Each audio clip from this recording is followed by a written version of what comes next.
Terry Clark is being recognized at PSU as Emeritus Achievement Award, and so he will not be here tonight, and Janice Shaver will be here, but she's running late. She'll be here probably in about an hour and a half. So we're going to go ahead and get started. And I would like to welcome the guests. We're glad you're here. We always welcome guests. We know this is going to be a contentious time for us, but we're glad you're here. You have a right to speak. Whether we were going to start with baseball or the Sanchez termination, and although we only have 2 speakers for baseball, I would guess that most of you are here, well, not most of you, many of you are here for baseball. Hold up your hand if you're here for baseball. I can see. Okay, that's kind of what I thought, knowing a lot of people walking in. I'm going to go ahead and have the 2 fellows that have signed up for baseball speak to that, and if you guys want to take a little bit more than 5 minutes, you can. I assume we're going to have 10 to 15 people on this subject, and I want to be sure that it was fair to everyone. So we will start out with Ron Denny. Ron, do you want to come up in front or address us from there? No, I'll come up. Okay. Can I have your chair? Certainly. You can have my chair permanently today. There's some copies.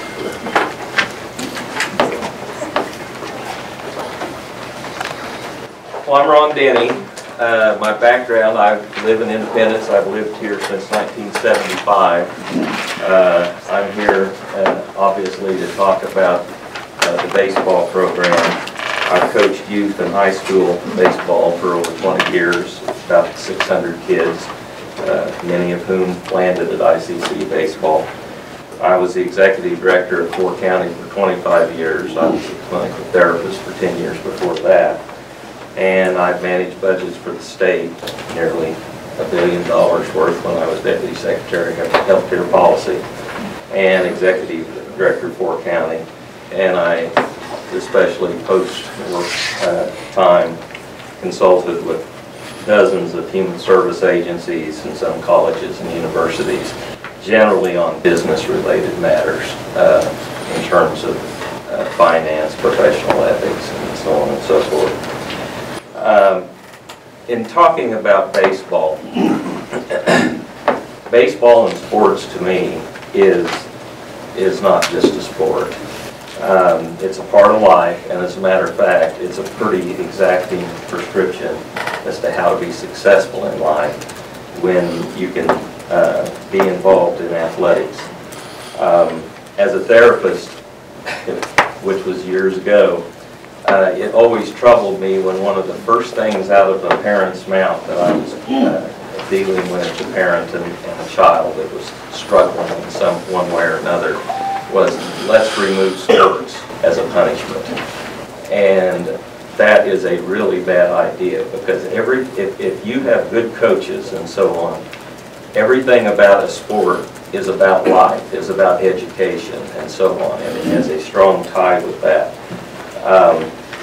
You know, I told my told the parents that I work with, my own kids, you know, that if you find something you like, that you enjoy, that makes you feel good about yourself, don't cut it out of your life. Find a way to be involved. And most of us are like me, wasn't good enough at a sport to stay involved at a level that would have bought groceries. So most of us turned to coaching. I also started a 16 to 18-year-old Babe Ruth program here in Independence, which is still going. You know, it goes really deeply into the fact that, you know, life is all about winning and losing, you know, and that's what sports are. And you always get up the next day and you always play again, and you always go out there and give it your all. And it's just a great way to realize that you can still be a good guy, a good citizen, a good student, and so on, if you wake up tomorrow after we got swept last night. So all 4 of my kids, you know, education is critical. All 4 of my kids have bachelor's degrees, a couple have master's degrees. One of my kids spent his college, you know, thank goodness, in sports. He played football for Fort Scott Community College and then Ottawa University. And I'd have to say, you know, I don't know if he will be carrying a bachelor's degree and have a professional job now, were it not for his involvement in sports. And so it's not just baseball I love, it's all sports. And I'd also go on to say, and this isn't really my topic, but you know, the whole high school diploma thing, I happen to have been involved in a multifactorial analysis of that back when I was in graduate school. And I studied hundreds of variables, and the strongest variable between employment and staying away from legal trouble, so on and so forth, was, guess what? High school diploma, you know, and or a GED. I have questions in the document that you've looked at. I won't go over all those, but you know, part of it has to do with consultation, technical assistance, and so on.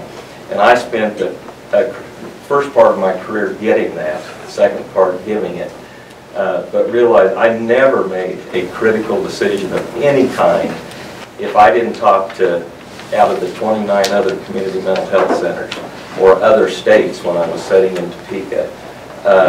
No decisions got made without finding the best and brightest out there. I got a problem, how can we get through this? And that involved everything. So, you know, obviously, you know, I'm hoping that you consulted with other community colleges about this baseball thing. And because they all have a baseball program, and or I think they do. And every community college in the Jayhawk Conference that has a football program also has a baseball program. So when you consulted with them, how did they comply with Title IX? How did they manage a budget? You know, I always found there were people smarter than me around this state, or even out of the state, and would never tiptoe down that path. And maybe all that due diligence been done. I would hope so. And I will mention football some here, and that's not where I started. But when I started seeing budgets and Title IX issues and so on, you know, I love football, but it's difficult to defend eliminating baseball when the data that I paid attention to on budget and Title IX, which is the reasons that were stated for eliminating baseball, only point to the significant increase in staff scholarships and players for the football program. And the short part of what I'm asking for is, you know, in a very public way, hopefully, help us understand the due diligence that was done that led to the steps to making this critical decision that nobody else in the state of Kansas is making.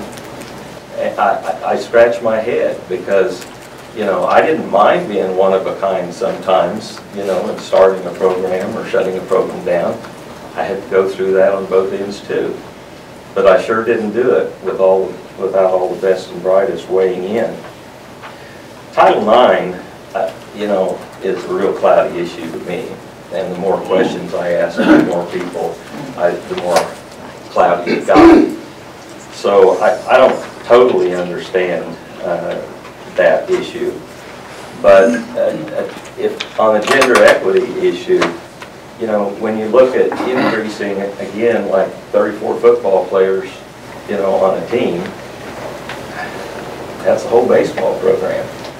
And when you look at the finances and you look at budgets, this baseball program appeared to be under budget. It appeared, in my own opinion, the fact that the budget overall was a fairly stringent one. It didn't appear to be excessive with any wild expenditures and so on. So I'm confused about exactly where's that money getting saved, you know, that's going to balance the budget, or how is the elimination of baseball, as football's increasing so dramatically, needed to be sacrificed, because again, there's not, to my knowledge, no other community college in the state has done that, or felt they had to do it. You know,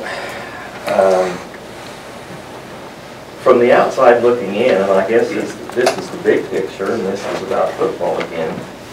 But what it looks like to me, after everything I looked at, is that you've made a decision here that it's football or die. I mean, everything seems to be pouring in terms of attention and time and staff. And, you know, when I talk to other colleges and find out how many coaches they have on staff, paid and unpaid, it's not close who has the most in the state. It really isn't, not to the people I talk to. So that's confusing. And so that's what, I guess, pours salt in the wound of baseball. It's tough enough for me to stand up here and say, you know, let's not take baseball away from these young men. But to think, but let's go ahead and add a bunch more to football. So with that, I'll stop. I'll be glad to answer any questions or try. This obviously isn't my zone for knowing everything. Okay.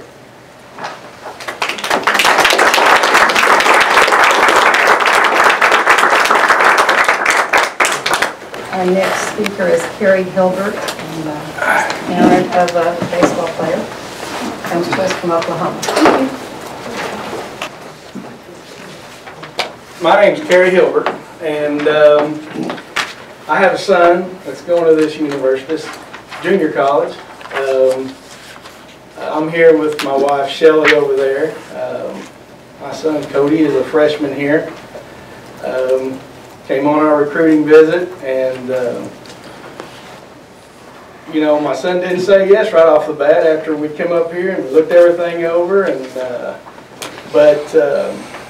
we came up here with his head coach from high school, and we were just looking at each other because we didn't understand why he didn't jump up and down and scream yes, because ICC offered everything he wanted. I mean, we're country folks. We're from Deepview, Oklahoma. It's a Class A school.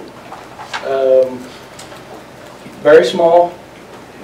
If you don't make it to the state playoffs, you don't even get looked at. But we came down here and got to know Bo and everything ICC had to offer, and we figure out finally, he says, well, Dad, after we get in the car coming home, he says, Dad, I wanted to say, yeah, but I thought I had to ask you all these questions. I said, son, this is over. You're 18. This is your deal. You're the one going to have to live with your decision. And his coach chimed in and said, what are you waiting on? And he said, well, I'll call him in the morning. And that's what he did, first rattle out of the bag. You know, and then ever since, we just fell in love with the program, fell in love with the campus, fell in love with everything that we have seen. Now, that being said, you know, here we are. You know, just so as you know, my oldest played baseball also on a baseball scholarship down at Carl Albert in Poto. So I've been down this program before, you know, as far as seeing how the scholarships go and when they're offered and all that stuff. I also played baseball at East Central University in Ada a long time ago.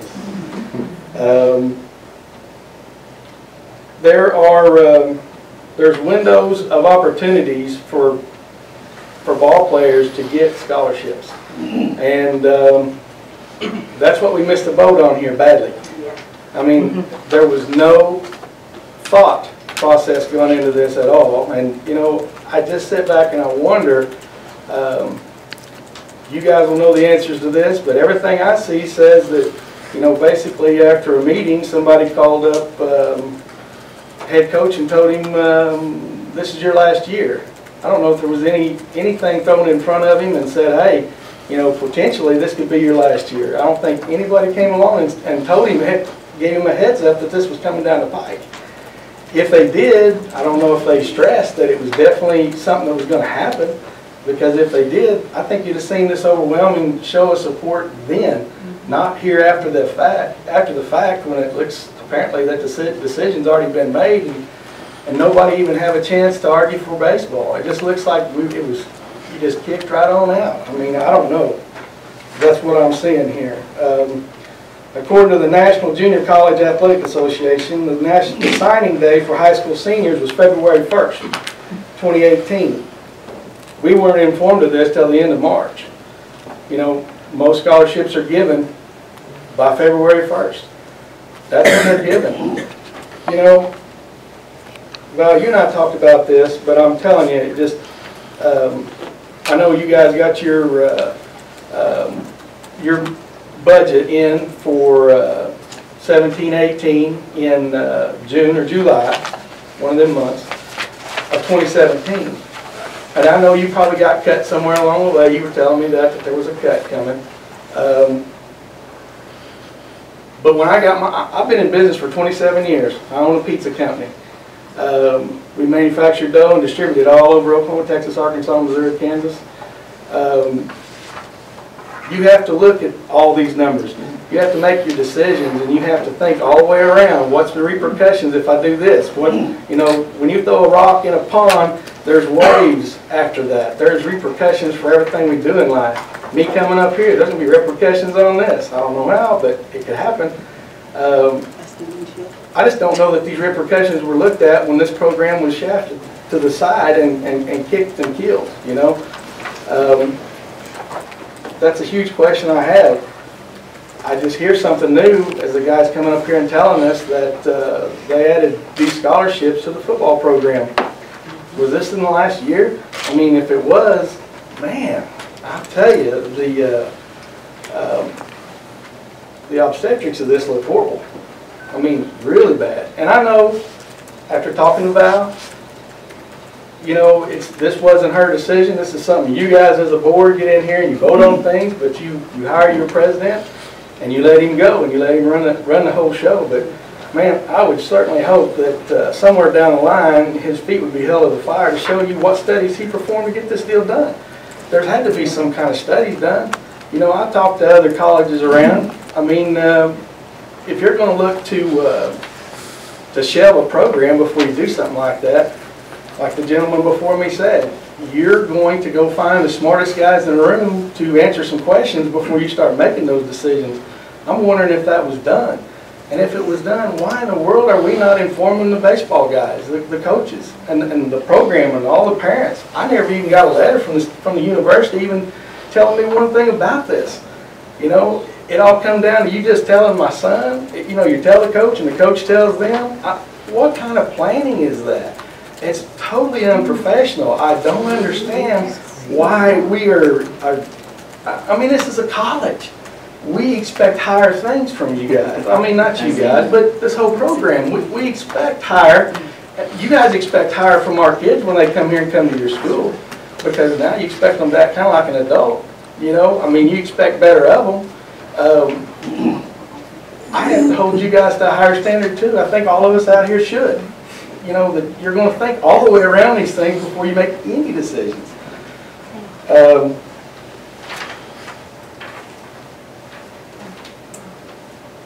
You know, my son had a lot of college opportunities before we came here. And like I say, he did fall in love with this place. You know, there's a big problem right now for kids. I was just talking with another dad who's got a son here that transferred in here, and he is a red shirt freshman. So that means he went somewhere else and came in here, and now he's a freshman. So he's already been in a program somewhere else before he got here. Well, he didn't realize this, and I didn't realize this until I started reading the rules. My kid can't even look at another scholarship from any other program. He can't talk to anybody. No other coach can talk to him until the season's even over.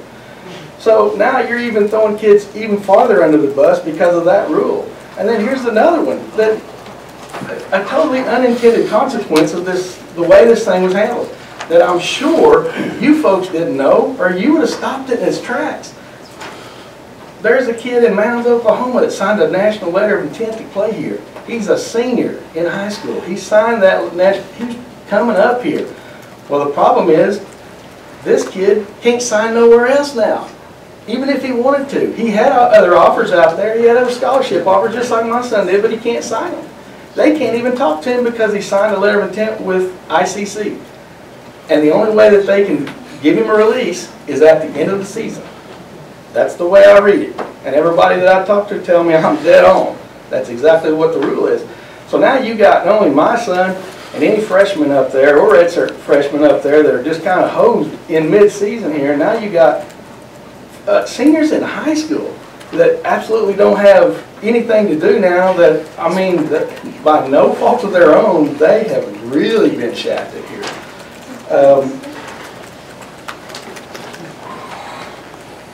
You know, I tell you, when you start talking about kids, and I know these are young adults, we're talking about 18, 19-year-old kids, and they're adults now, I guess, but we still, as adults, tenured adults, should be looking out for them guys, especially in this setting. You know, I'm just really disappointed that things weren't looked at a little harder on this. I would hope that after we get done with this, the board would put out whatever information you have about what studies were done, who was informed, what time and when was this brainchild dreamed up. You know, again, that's where you fell down, not you guys, but whoever made this decision, that's where they dropped the ball majorly. And I hope there's not a single person I've told this story to that can disagree with me. You do it at the end of March, there's, you know, less than 4 weeks left in the baseball season, and plus the fact they can't even talk to anybody. I mean, I don't know. I just, I don't know that there's anything you guys can do at this point. I don't even know. I've tried to look. I've looked at all bylaws I can find online. I've seen nothing on there that tells me that you guys even had a say in this. At first I thought you guys had to vote for this, which would make sense to me, that you would have to vote to cancel a program, but evidently that's not the case. You hire the guy and basically let him go until you all figure out that there's a vote of no confidence, and then you guys can do something. But I would hope that at this point you guys could put pressure on whoever you need to put it on, and I don't know, I would hope that you could save the program, because at the end of the day, the freshmen out there still legally can't talk to anybody, so it's not like they're running out getting ready to sign with somebody else, because they can't. And neither can those seniors. The right thing would have been to do, you got your budget, you already know about Title IX. Title IX's not a new thing. You know, Title IX's been along way back when I played baseball. Title IX was there. Y'all didn't just start football. You didn't just start baseball. If you had, I'd understand that, but you didn't do that. It's all been going on, so this is not like you had a fire and you had to run out and go put it out. So it was a rash decision. I think that you ought to rethink it. I think you ought to put some pressure on whoever is the man that needs to make this decision and rethink the whole damn thing. I'd like to see what else he looked at. I can't imagine that he looked at anything. I really don't. If you don't go to the guy whose job you're going to take and let him know that you're thinking about taking it, what credibility do you have? You wouldn't have none with me. You come up after the fact and just throw it on me like cold water in the morning. I'm sorry. I appreciate your time. I really do.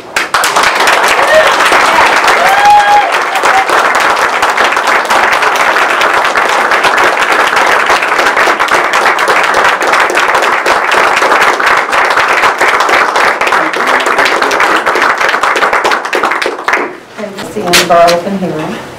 I want to say for the board that we were given lots of information, both on why they would be canceling baseball and why they presented us with the idea of terminating their decisions. It was not, and because there was going to be a court case, of course I can't disclose that information to you, but I can tell you we didn't take it lightly. None of it.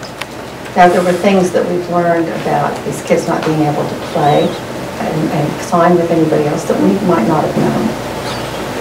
And yet, at the same time, we did due diligence. And I am sorry that it has stirred up so much angst and so much unhappiness. That's never our intention. We want everything to run smoothly, I guarantee you. This is the last place any of us want to find ourselves. We do need your input. We welcome your input. We will try to get information, answers to these questions to you through the media, maybe through our website here at the college. And, you know, sometimes a little bit of information doesn't tell the whole story. And that can be both in what you're getting and what we're getting. And so we will strive to answer more questions and to narrow a lot of this down. I don't know that anything will change on the decisions that were made, but I want you to know that we are receptive to your input. We want your input. And thank you for coming. And you're more than welcome to stay for the rest of our meeting. We'll probably be here for about 2 or 3 hours. Just listen.